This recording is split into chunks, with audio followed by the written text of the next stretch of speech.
ISF जिंदाबाद जिंदाबाद जिंदाबाद आईएसएफ जिंदाबाद जिंदाबाद जिंदाबाद प्यारुल साहेब जिंदाबाद जिंदाबाद जिंदाबाद इंडिया सेकुलर फ्रंट जिंदाबाद जिंदाबाद जिंदाबाद आईएसएफ जिंदाबाद जिंदाबाद जिंदाबाद हाड़वा विधानसभा ऑब्जर्वर पियारुल इस्लाम जिंदाबाद जिंदाबाद जिंदाबाद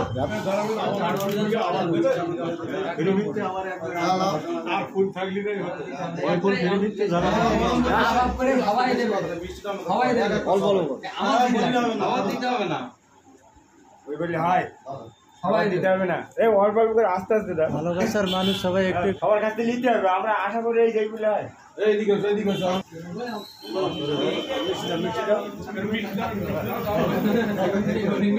পিয়ারুল ভাই হাড়োয়ায় অবজারভার হয়ে এসেছেন, কেমন লাগছে আপনাদের? আমাদের খুব ভালোই লাগছে।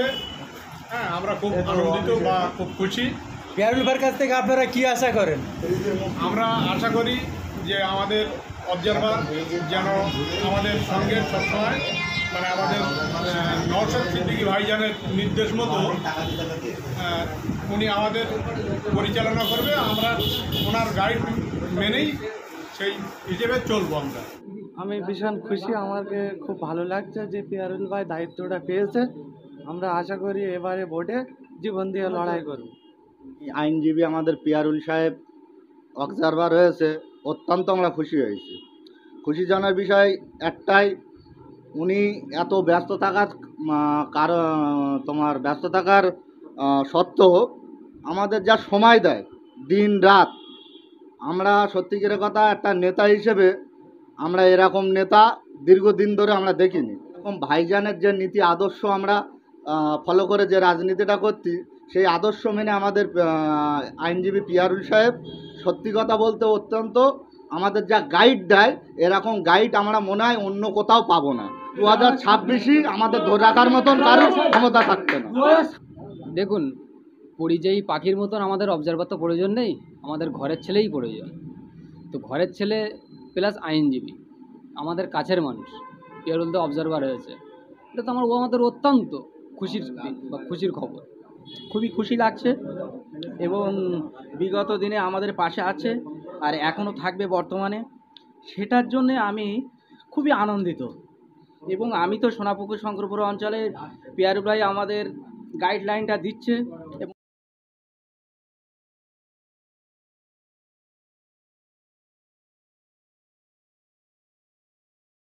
মানুষে আপনি অবজারভার নিয়োজিত হয়েছে, হাড়োয়ার মানুষ দেখছি প্রচণ্ড খুশি। হাড়োয়াবাসীর উদ্দেশ্যে আপনি কী বার্তা দিচ্ছেন?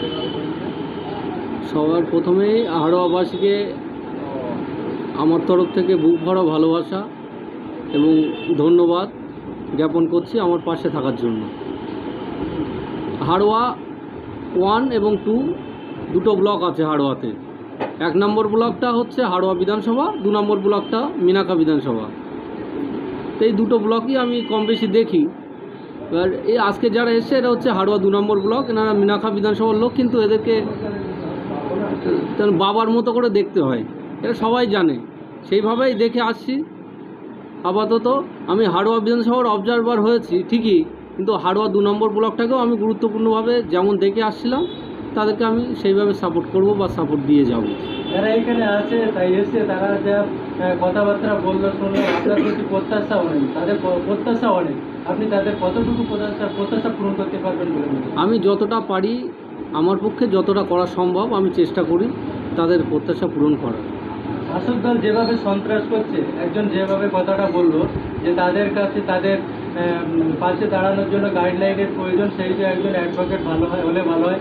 আপনি নিজে একজন এখানকার অবজারভার, স্থানীয় বাসিন্দা এবং বিগত ভোটে আপনি প্রতিনিধিত্ব করেছেন, এই সন্ত্রাস রুখতে আপনার পদক্ষেপ কী থাকবে?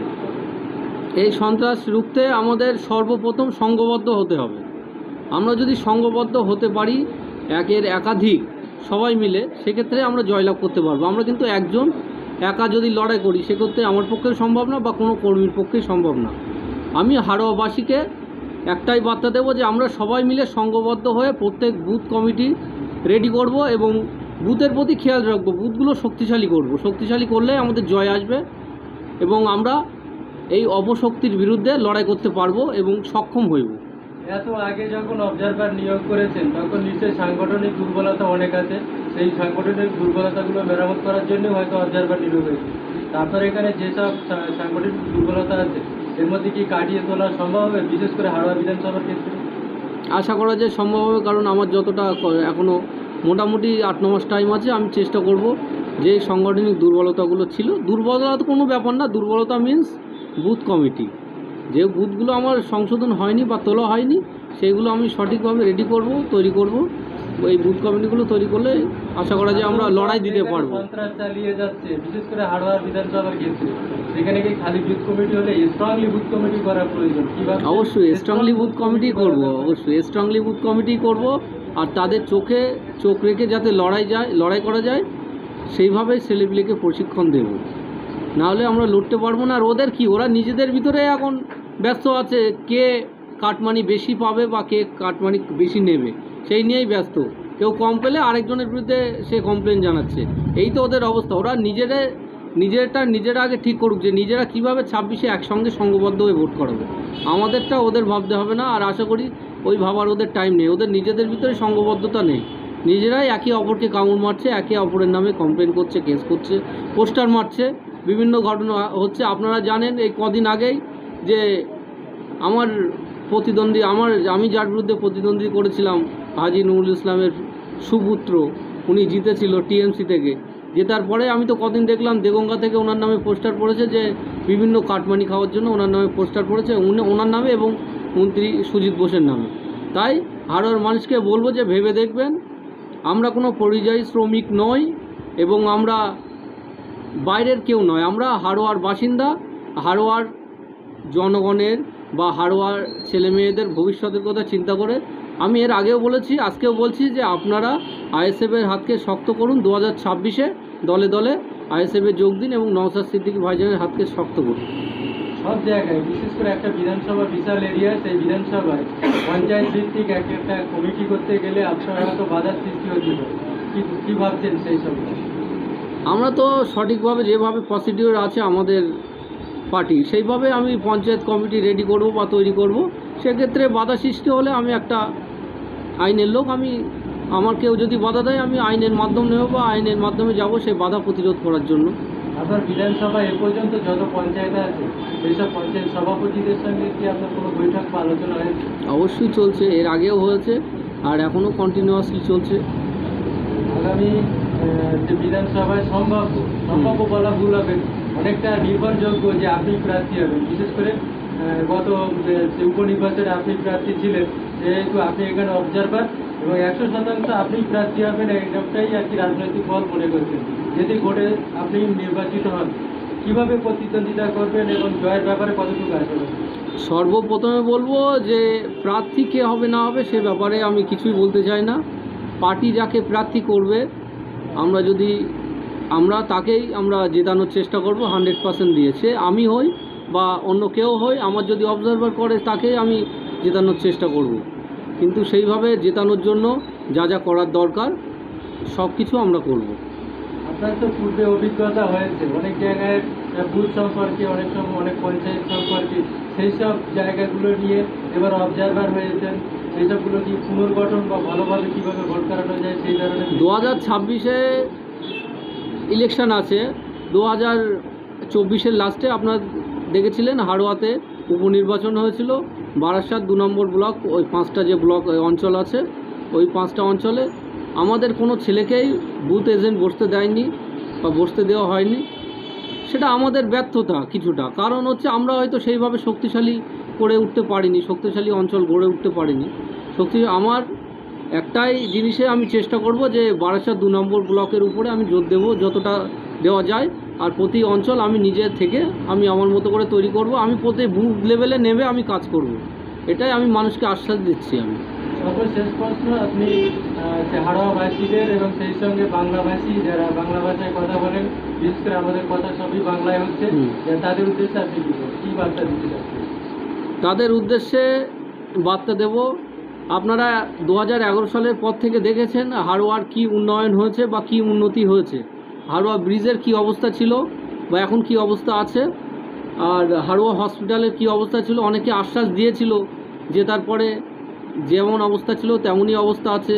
হাড়োয়া হসপিটালের ভিতরে যে জমিগুলো আছে সেগুলো আস্তে আস্তে অধিগ্রহণ হয়ে যাচ্ছে। টিএমসির নেতারা ওখানে পার্টি অফিস করছে, বুথ গঠন করে দখল করে নিচ্ছে জায়গা। এবং এই ব্রিজের উপরে আপনারা দেখবেন কোনো লাইট নেই, কিছু কিছু লাইট লাগিয়েছে, লাইট জ্বলছে না, সেগুলো কোনো রকম তৈরি করার বা নতুন লাইট লাগানোর কোনো কর্ণপাত করছে না।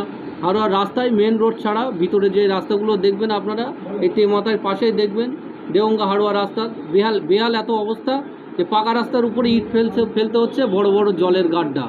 এই হাড়োয়া ব্রিজের উপরে জলের পাইপ লাইন লাগানো হচ্ছে। আমার তো মনে হয় যে এখানকার যারা নেতৃত্বরা আছে তারা যদি না থাকে এদের সঙ্গে, তাদের পক্ষে সম্ভব নয় যে জলের পাইপ লাইন লাগালে। তার জন্য আমরা হাড়োয়া বিডিও অফিসে ডেপুটেশন দিয়েছি এবং হাড়োয়া থানাতে ডেপুটেশন দিয়েছি যাতে জলের পাইপ লাইনটি না লাগানো হয়। কারণ জলের পাইপ লাইনটি লাগালে হাড়োয়া ব্রিজের ফুটপাথগুলো বন্ধ হয়ে যাবে এবং হাড়োয়া থেকে কলকাতার একমাত্র যাওয়া আসার পথ হচ্ছে 91 রোড। এই ব্রিজের যদি কোনো ক্ষতি হয় আমাদের কলকাতায় যাওয়ার পথ বন্ধ হয়ে যাবে, বারাসাত ঘুরে যেতে হবে। এবং ফুটপাথের উপর দিয়ে হাড়োয়া এপারে এবং ওপারের জনগণ যারা আছে, নদীর দুপারের লোকজন যাতায়াত করে, স্টুডেন্টরা যাতায়াত করে, সাধারণ লিটিগেন্ট পাবলিকদেরও ক্ষতি হবে এবং সব কিছুরই ক্ষতি হবে। তাই সেই কারণের জন্য পাইপ লাইনটা যাতে বন্ধ হয় আমরা ওখানে ডেপুটেশন দিয়েছিলাম। আমাদের ডিএমএ বিডিও অফিসে যে ডেপুটেশনটা দিয়েছিলাম ওনারা ডিএমকে ওটা ফরওয়ার্ড করেছে এবং বিডিও আমাদেরকে আশ্বাস দিয়েছে যে ওখানে ব্রিজটা হবে না। আর ব্রিজটা হবে না বলছি, ব্রিজের উপরে যে জলের পাইপ লাইনটা আছে সেটা বন্ধ করে দেওয়া হবে। এবং হাড়োয়া হাই স্কুলে কী হচ্ছে আপনারা জানেন, হাড়োয়া হাই স্কুলের হেডমাস্টার এবং হাড়োয়া হাই স্কুলের যে প্রেসিডেন্ট, এখন তো ভোট হয় না, প্রেসিডেন্ট যে এমএলএর মাধ্যম দিয়ে প্রেসিডেন্ট হয়, যে প্রেসিডেন্ট আছে আর হেডমাস্টার মিলে হাড়োয়ার যে স্কুলের পরিকাঠামো পুরো ধ্বংস করে দিয়েছে। হাড়োয়া হাই স্কুলের অ্যাকাউন্টে বর্তমানে 16,000 টাকা আছে, এটা আমি নিজে দেখেছি। আমি আরটিআই করেছিলাম, যে দুর্নীতি করা হয়েছে তার জবাব চাওয়ার জন্য, তারা কোনো রকম জবাব দেয়নি। এর বিরুদ্ধে আমি আইনত ব্যবস্থা নেব। এবং হাই স্কুলের হেডমাস্টার যে সম্পাদক তিনি দোষ দিচ্ছে প্রেসিডেন্টকে, তিনি বলছে প্রেসিডেন্টকে কাটমানি দেওয়া হয় এবং সে যেখান থেকে বাজার করতে বলবে মিড ডে মিলের বাজার সেখান থেকে করতে হবে, সেখান থেকে টাকা ঝাড়বে। এবং আমি যা করেছি প্রেসিডেন্টকেও হাফ দিতে হতো, ওকে দোষ দিচ্ছে আর ওকে দোষ দিচ্ছে। তাদেরকে যাতে অপসারণ করা হয় হাড়োয়া হাই স্কুল থেকে, ওই ম্যানেজিং কমিটির হেডমাস্টার এবং প্রেসিডেন্টকে, তার জন্যও ডেপুটেশন দিয়েছি হাড়োয়া বিডিওতে এবং হাড়োয়া থানাতে।